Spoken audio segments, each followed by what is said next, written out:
నేను హిందువుని అంటే బీజేపీలు ఉంటేనే హిందువునా? ఎస్, మీరు అడిగిన ప్రశ్నకి నేను కాంగ్రెస్ మెచ్చుకున్నా. ప్రజాస్వామ్యం ఎక్కువ, దేశానికి స్వతంత్రం తెచ్చిన పార్టీలో ఉన్నా నేను, దేశాన్ని విడగొట్టే పార్టీలో లేను నేను. అట్లా కాదన్న, భారతదేశాన్ని 3 భాగాలుగా విభజించిన కాంగ్రెస్ పార్టీలో నేనున్నా. పాకిస్తాన్ టెర్రరిస్టులతో చేతులు కలిపిన పార్టీలో నేనున్నా.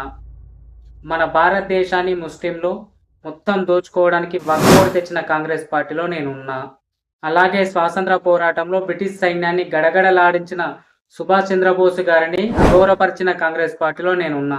నీకు దమ్ముంటే నువ్వు ఒక హిందూ అని మాట్లాడుతున్నావు కదా, కాంగ్రెస్ పార్టీలో ఉన్న హిందువుల కోసం ఒక్కసారి మీ రాహుల్ ఖాన్ని భారత్ మాతకి జై అని అనిపించు, అప్పుడు ఒప్పుకుంటా. అలాగే బీజేపీ పార్టీ భారతదేశాన్ని ఎప్పుడు కూడా విడదీయలేదు. భారతదేశంలో జెన్యూన్ ఓట్ బ్యాంక్ ఏదైనా మెయింటైన్ చేస్తుంది అంటే అది భారతీయ జనతా పార్టీ మాత్రమే. మన భారతదేశంలో ప్రతి మతాన్ని గౌరవించే పార్టీ అది బీజేపీ పార్టీ మాత్రమే.